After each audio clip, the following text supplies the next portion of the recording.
Selamat pagi Bapak Prabowo, Presiden Republik Indonesia. Izin lapor Pak, tadi pagi saya mandi di sini karena tidak bisa mandi di masjid. Biasanya malam-malam sebelumnya saya mandi di masjid, tapi karena masjidnya terkunci maka saya tidur di emperan bank pemerintah di depan masjid, dan sarapannya di sini Pak Prabowo, warung pinggir jalan. Nah, ini bentuknya.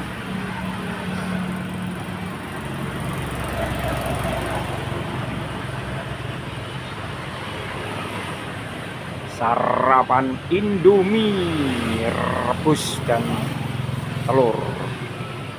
Itulah Pak Prabowo, gambaran rakyatmu saat ini, sebagian besar rakyatmu saat ini, yang perlu kamu tingkatkan kesejahteraannya dan ekonominya seperti janji-janji. Izin lapor Jenderal, hari ini adalah hari ke-10 saya berjalan kaki dari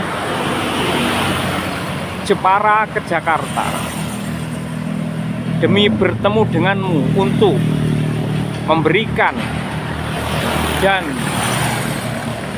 memohon agar 7 tuntutan yang saya suarakan bisa Bapak laksanakan, karena 7 tuntutan tersebut selaras dengan janji-janji Bapak, dan terutama adalah bebaskan terpidana 7 atau 8 terpidana kasus Vina Cirebon yang tidak terbukti bersalah.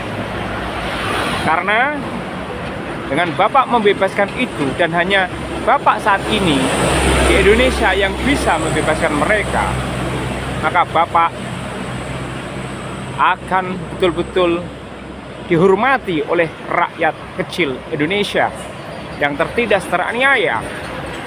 Kenapa demikian? Karena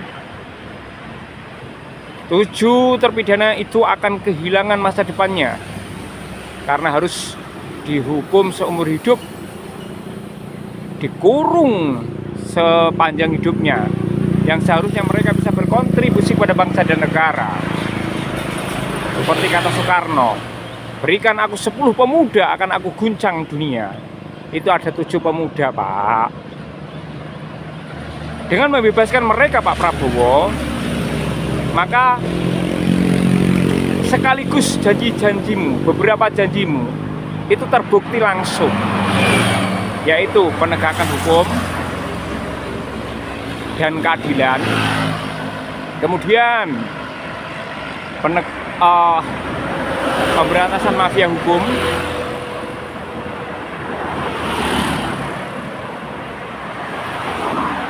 dan beberapa aspek lain.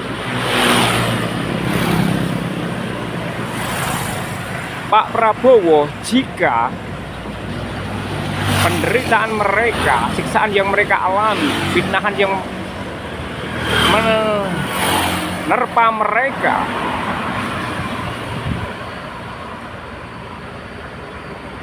tidak menggetarkan hatimu, lalu apa yang bisa menggetarkan hatimu sebagai pemimpin negara, sebagai mantan Danjen Kopassus dengan jiwa patriotisme tinggi, dengan penanaman nilai-nilai Pancasila yang istimewa? Pak Prabowo, saya rela jalan kaki dari Jepara ke Jakarta demi bertemu denganmu, karena ingin mewakili rakyat yang tidak berani dan tidak bisa bersuara. Dan saya juga mengajukan tuntutan itu sesuai dengan janjimu sejak 2009.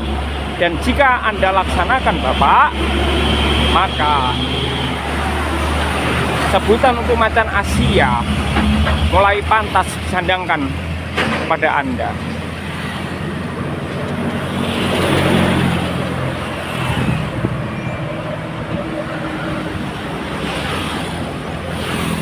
Jika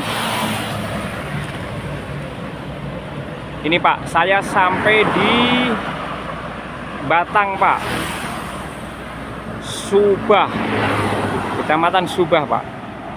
Nih wajah saya, Lutfilah, warga biasa dari Jepara.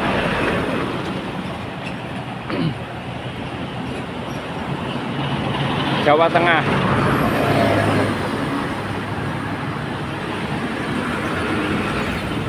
Jika bukan Bapak, siapa lagi yang akan memperbaiki negeri ini? Jika orang sekualitas Bapak tidak mampu menegakkan hukum, memberantas mafia hukum, dan semua mafia, memiskinkan koruptor, lalu siapa lagi yang kami harapkan? DPR belum tentu, Pak. Harapan satu-satunya rakyat Indonesia saat ini adalah dirimu, Pak. Karena banyak lembaga negara yang sudah tidak dipercaya oleh masyarakat akibat tingkah polanya sendiri, bukan karena masyarakat yang benci.